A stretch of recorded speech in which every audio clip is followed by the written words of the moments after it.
Malam angker di Rawa Buaya Molobo. Di malam yang sunyi, suasana dusun Rawa Buaya Molobo di desa Sidoan terasa mencekam. Rawa itu terkenal sebagai tempat berburu kepiting besar, namun juga penuh cerita mistis. Bagi Rudi, Atito, dan Ingo, tiga sahabat yang gemar mencari kepiting, kisah-kisah itu tak pernah membuat mereka gentar.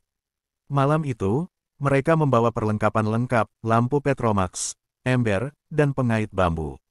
Bulan sabit yang samar-samar menerangi rawa, menambah kesan misterius di tengah gemerisik angin.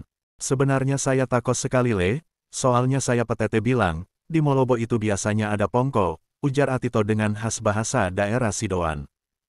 Ah, itu cuma cerita orang-orang penakut, balas Ingo sambil melangkah lebih dulu. Kita cari saja kepiting besar, pulang-pulang pasti untung besar. Rudi tersenyum. Benar, yang penting jangan takut dulu sebelum ketemu apa-apa. Cepat Jotorang ganti baju berburu dulu, kata Rudi, dengan ciri khas bahasa daerah Sidoan. Mereka berjalan menyusuri tepian rawa. Air yang tenang memantulkan kilauan lampu petromax.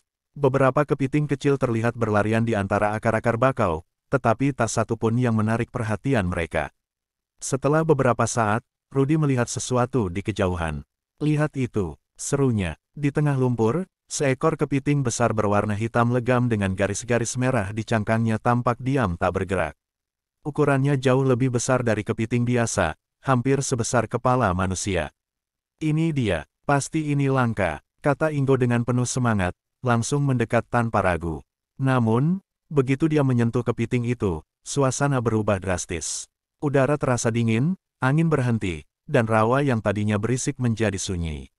Kepiting itu bergerak perlahan, matanya yang merah menyala menatap tajam. Tiba-tiba, cangkangnya retak, dan dari dalamnya muncul sosok menyeramkan, kepala seorang wanita dengan rambut panjang terurai, matanya melotot, dan organ tubuh yang menggantung di bawahnya. Itulah Pongko, alias pemakan jantung manusia. Atito mundur dengan panik, tubuhnya gemetar. Pongko, ini bukan kepiting biasa, teriaknya. Sementara itu, Ingo dan Rudi terjatuh. Tubuh mereka kaku, mata mereka berubah kosong, dan mereka mulai mengeluarkan suara menggeram seperti binatang. Mereka kesurupan. Atito tak tahu harus berbuat apa. Dia hanya bisa berlari ke arah desa sambil berteriak meminta pertolongan. Di tengah kepanikannya, dia bertemu Om Moti, seorang ahli mistik yang terkenal di Sidoan. Om Moti, dengan tenang, segera membawa Atito kembali ke rawa. Ketika mereka tiba, sosok kuyang itu masih melayang-layang di atas Rudi dan Ingo. Om Moti segera mengambil seikat daun sirih yang telah diberi mantra dan menaburkan garam di sekeliling mereka. Makhluk ini marah karena kalian mengusik tempatnya. Tapi aku tahu cara menenangkannya, ujar Om Moti sambil mengucapkan mantra dalam bahasa kuno. Kuyang itu mengeluarkan jeritan melengking sebelum akhirnya menghilang menjadi kabut hitam. Rudi dan Ingo tersadar, meski tubuh mereka lemas dan wajah mereka pucat. Kalian harus ingat, ujar Om Moti dengan suara tegas, tempat ini bukan hanya milik manusia. Ada penghuni lain yang harus dihormati. Jangan pernah sembarangan lagi. Rudi, Atito, dan Ingo mengangguk penuh rasa bersalah.